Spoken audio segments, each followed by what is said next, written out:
use the phrase living in the shadow of? Anyone, what comes to mind when we talk about living in the shadow of something? Anyone have an idea or an example?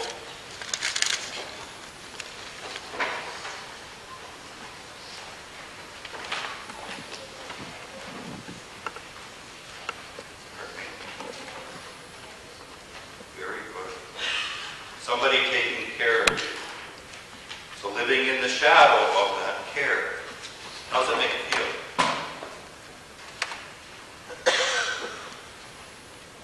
Safe. Living in the shadow of something. Anyone else have an example or an idea of what it means to live in the shadow of something? I'm the oldest child, so I didn't have to live in the shadow.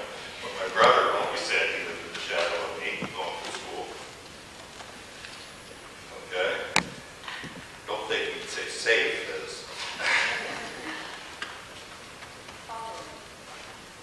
Okay, can you say a little more about it? Well, I was the oldest. Well, my sister said, yeah, in the shadow of me. That's an example. Okay. So there's a positive side to that, is that you're setting an example, that you're following, following a tradition, following in the path or something. Okay. Yes, there can be significant pressures.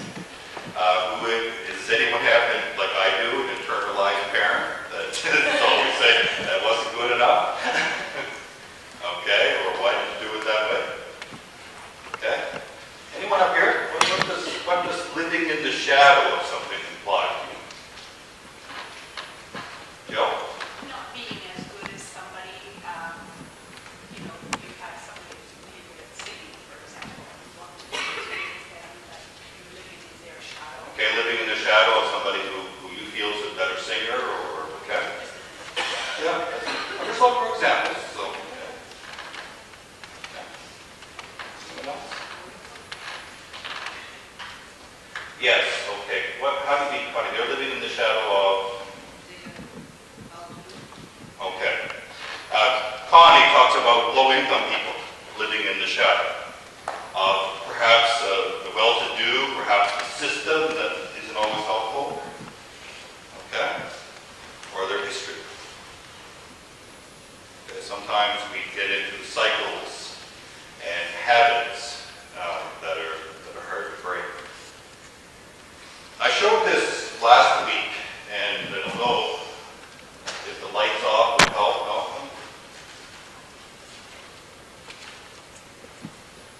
In 2011, in August, several London districts and some of the towns surrounding London suffered rioting, looting, and arson. It was set off by sort of a series of violence and things that was never really determined what exactly was it, labor unrest or other things. But this is a scene that comes right out of Clapham Junction.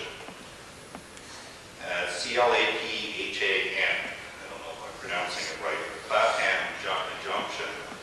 And these people had to wait behind cordoned off police tape until they were let in to respond to the rioting of that. And what they did is they responded to it with brooms, and they cleaned up. And the person who took this picture entitled it, and it's the title that caught my interest, was Armed and Ready. When we focus on our response to violence in our world, and there's been no shortage of it in homes, in schools, how do we respond? And perhaps that's an example of when you live in the shadow of something, such as violence or things, is that you find a better way, that you don't feel that you're helpless and move forward. Or living in the shadow of our past. Debbie and I saw Quartet on Monday. How many have seen the film Quartet? Okay. A spoiler alert then. It is a delightful film. It's the first film that was directed by Dustin Hoffman.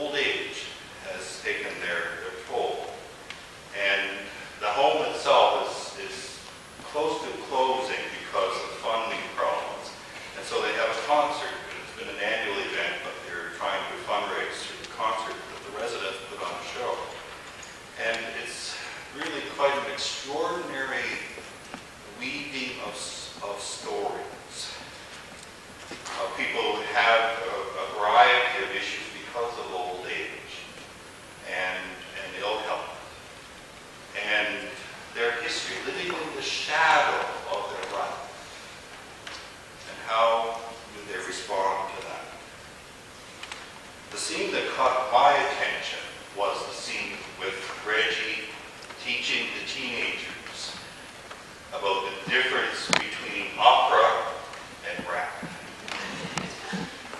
And just the engagement that is there. And it was delightful to watch that. So I won't say any more because I'll really be accused of giving away the story, but it is a delightful story.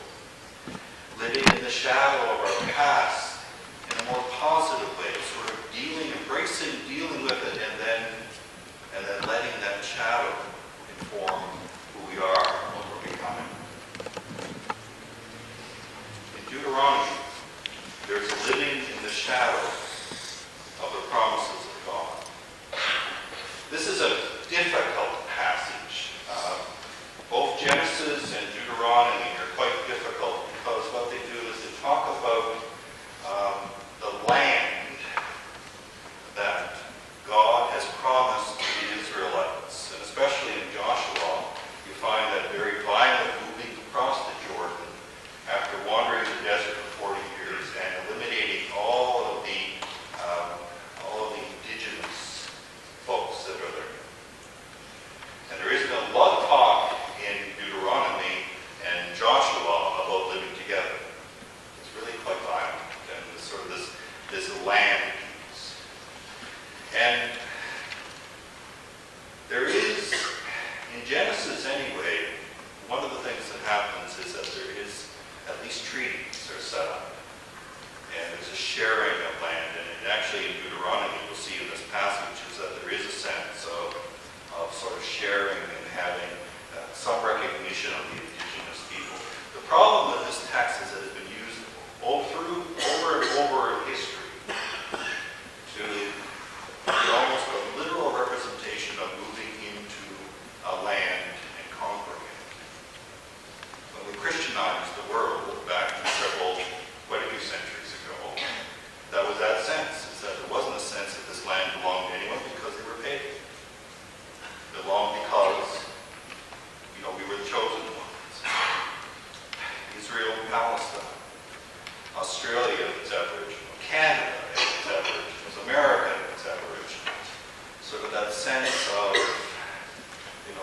this ownership and it's what's due to us. And this text ties it slightly differently. We can't ignore the fact that it's difficult because it does talk about the sort of land issues and who owns it. But this text is particularly helpful, I think, because it describes both a confessional, and when I say confessional, I mean the sense of a profession of one's faith. Not confessing sin, but a profession of one's faith. And doxological, giving praise, saying thank you. And it is full of individual affirmation and corporate memory. It is an act of gratitude for God's particular grace that ends in the celebration, that ends in an embrace that extends beyond Israel's own life. Even in the reading that the one that Rachel read, there's that sense of the aliens who reside among who are cared for. It's very important. It describes a moment rooted in memory. That story, that earliest creed. My father was a wandering Aramaean. And it's shaped by a journey. A journey that continues. A journey that they ended because they came into the land and it was the first fruits from that land. But a journey that continues for all of us. And especially the journey, we talk about a journey through land. And it's defined by joy. They celebrate the first fruits. Now, some people talk about this as being a tithing piece, but it's not really. It's about the offering back the very first and the very best to God, because it is God's land, not ours. And it's God who has placed us here. So living in the shadow of that story is part of our sacred responsibility. I did something a little bit different this morning in the bulletin and invited you. If you haven't read it, I don't want you to read it now, but you can take a look at it later. But there was an opening reflection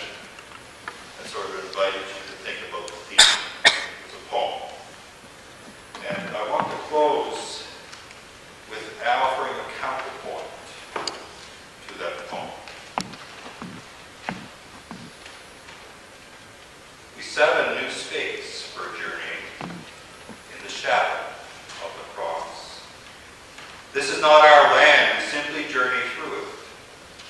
This is a place for pilgrimage, a sacred space, full of echoes from past generations who have traveled before us. We are challenged not to put down roots or to take ownership of the past through, to travel lightly, to live counter to this generation that distills meaning from ownership and materialism.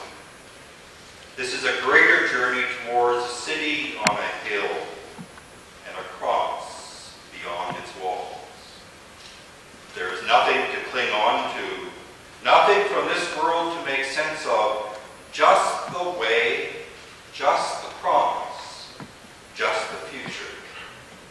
And whatever lies before us, leave only footprints, for they are enough for the coming generations, to show the way of dust and hope. We are aliens in a foreign land. This land is not of our own. It is sacred with stories and travels before us. So as we travel in the shadow of the cross,